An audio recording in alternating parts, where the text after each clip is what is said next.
Hey everybody, G Bear out here homesteading the desert with another episode here on April 9th, 2018. What you're looking at here is my chicken coop and chicken run, and I did this today. The whiteboards on the side here are just temporary supports until I get it all wired up, and then it should be pretty strong. Actually, it's really strong as it is. This little area right here will be my man door to get in and clean things and move things around if I have to. This is 2 foot wide by 6 foot tall, so that's plenty of extra large to get in and out if I need it. All right, as you can see, I've got the overheads in here because this is going to be completely caged all the way around, and this will be all chicken wire. My next task is to trench all the way along, all the way around the whole coop and everything, the backside. And I've got to add a couple of 2x4s on the bottom there for nailers because the wire will be under there also. And then I'm going to have that area blocked off under there so it'll be a shaded area and protected from the wind. And the wire is going to go a foot below the ground, but I'm also going to have these little units that are going to go on the wall here that go out on an angle like this, and about 6 inches off the ground and about 10 inches or so off the ground. There's going to be 2 electric wire runs on the outside of this thing. They go all the way around the cage. I've got a little bit of planning to do on how I'm going to do that past the doorway and still be able to make contact. But I think I figured that out in no time at all. Electricity is my friend. I like it. Anyway, let's go back to what I've been doing. It looks like I'm going to be able to start closing this in tomorrow. As you can see up there, I've got the drip edge fascia installed, and I've got the one in the back side across there installed. And then I put in the 2 perches here. I got the high perch and the low perch. That's because of, I don't know if you've ever heard the saying, I'm sure you have, pecking order. And in the pecking order, the higher ranking chickens go up higher. The lower ranking chickens go down lower. Now, I put this one dead center between the entrances because there will be hens going in and out of these 4 egg laying areas here. And that gives them the opportunity to get in and out without actually being interrupted by the chickens that are on the roost. All right, let's see. I think that pretty much covers the chicken coop.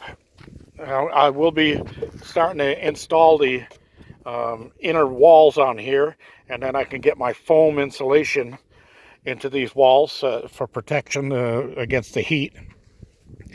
And then next trip I'll be getting some plywood up here, so the top of this roost and the top of this roost will be covered, and then the piece that's cut off of that will actually go inside here. And I am going to put my wire on the top side here and then slide my plywood in over that. And I also have a piece of high grade plastic that you usually line showers with that looks like it's just about the right size to fit inside here.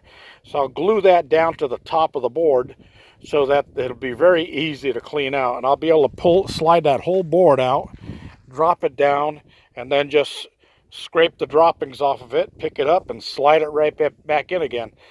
So if I have my trailer right here with my catch on there, I'll be able to take all that chicken poop and stuff out. Oops, excuse me.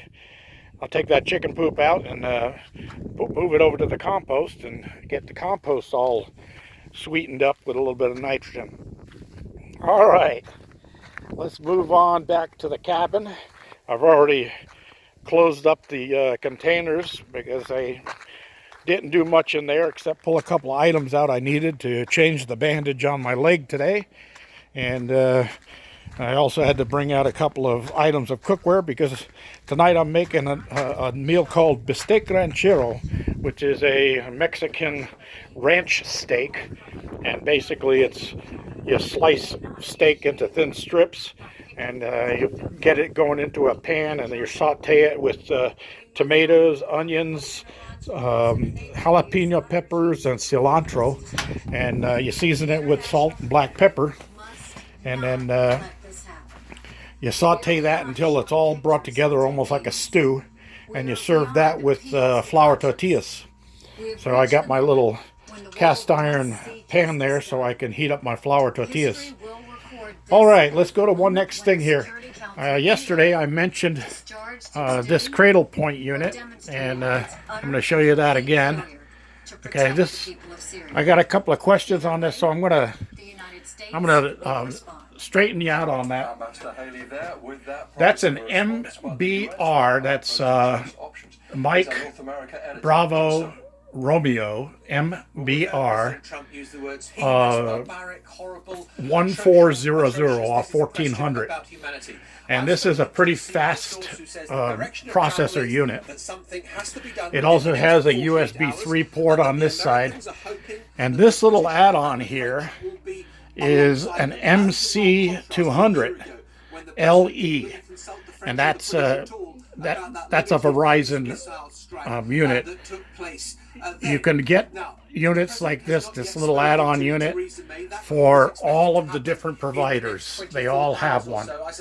So if you're going to get one, you want to make sure you get one for your service provider. Okay, next. I found out the hard way. I bought this on eBay. It cost me about 160 bucks, 159, and it's in good shape, and the seller said it worked as the manufacturer had intended. Let me shut off this TV here so I'm not talking over them. There, that's better. Anyway, this item, when it's sold by the company Cradlepoint, you can go online and check out cradlepoint.com, and you'll see that they've got some really expensive units out now. This one is no longer supported by anybody, so if you get this, you're on your own. If you haven't got any technical background, or you don't know what you're doing with these things, trust me, you're going to be sitting there at a loss. There's not going to be anybody out there that can help you. I have Verizon carrier, and Verizon, I went to see 4 different managers at 4 different times, and none of them could do anything for me on this. Then I decided, one of them told me, call Cradlepoint, because Verizon no longer supports these. All right, so I called Cradlepoint. Guess what I found out? This is a first buyer unit. So when somebody buys one of these brand new from Cradlepoint, they are the only person authorized to get any support online for it. So they aren't going to help you. You're screwed. All right, so what did I do? Well, being the bear I am, I sat down and I spent about 3 hours. I reset this thing back to factory. Then I went into the settings on this thing and found out I figured out how to do that. And then I got a couple of downloads, and I upgraded the firmware on this thing on both units, on the Verizon unit and on the router unit. And once I upgraded the firmware, then I reset it for factory again, because the firmware will not erase once you install it. Once you install the higher firmware, it'll stay in the system. Okay, that was a good thing for me, because once I did that, then I was able to access everything that was inside of the router, all of the settings. And I went in there, and one of the main points that you have to do is we go into the Wi-Fi section and make sure you change all your settings to whoever your wireless carrier is. Mine being Verizon, I changed them all to Verizon. And once I did that, everything started working. Then I could change passwords and that stuff and protect myself against hackers. Back up and running. So now, what this thing actually does is it becomes like an added cell phone on your service, which only costs you about, most providers, about $20 a month. So it's like a new smartphone. It's got its own phone number and that, but nobody can call it because there's actually no phone here. All it does is pick up the wireless signals through those two antennas right there. These three antennas put out a wireless signal surrounding this area out to 750 feet. So I can walk around this whole area and still have connection to the internet. That's a good thing. The other thing is, make sure that if you're going to do something like this, that you have unlimited data on your service plan. If you don't have unlimited data, you will run up real bad expenses. Another question asked was, what else can you do for internet? Well, this thing works. If you've got a cell phone signal on your cell phone where you're at off grid, you will get connection with this, and you have internet with this. You're limited to 15 gigabytes per month, but that only slows it down. It doesn't erase or cut off your service. You'll still have your service, it just won't be as fast. So you have to kind of adjust yourself. And all it does is it adds one extra device to your bill, which is $19.99 or $20, and that's a cheap enough per month internet. At least for me it is. I did check into another company called HughesNet, and they give you 50 gigabyte per month, but it's a lot more expensive than this. And I decided that for what I do and what I need it for, mostly uploading these videos, this is going to be perfect for me. All right. That being said, we'll move on. All right.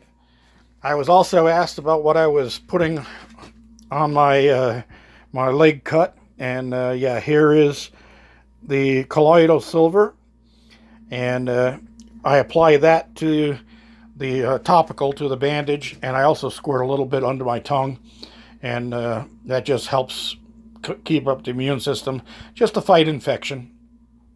And that stuff is it is herbal. It's not a medicine. It's not a synthetic product like synthetic antibiotics or anything like that. And I don't take hardly any medications whatsoever. Maybe an occasional Aleve for a sore muscle, or maybe 1 or 2 aspirins every 10 years for a headache. I usually end up throwing out my aspirin because it goes past the expiration date, and there's only a couple of aspirin taken out of it. All right, next. I went to the store today because I needed some stuff for my bistek ranchero tonight. And what you're looking at is the stuff that's here. Let me get this bag off of here. And I saw this onion there, and I didn't really need an onion because I have plenty here, but I saw this one and it was all sprouted. And you'd say, well, why would you buy that? Well, I'm going to use this tonight. I'm going to use the outer meat off of this to go into my pan for cooking.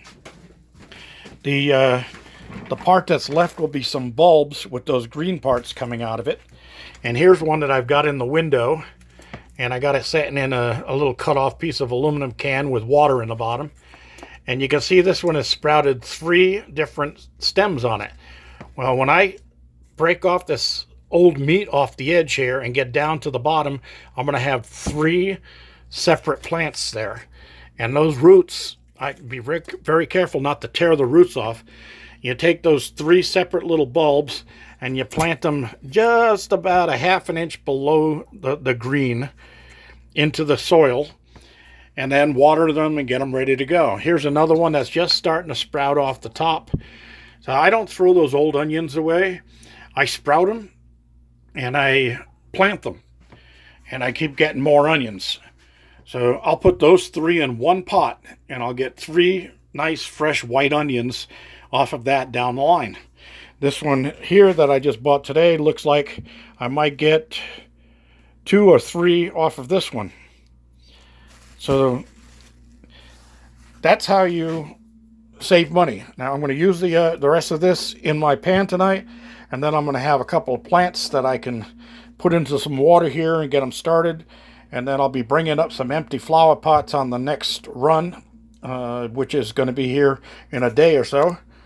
And I'm going to be bringing another load up, and I will bring up my flower pots, and I'll get these onions planted into flower pots. And I'm going to have to leave them inside the cabin for now so that the critters don't get to them.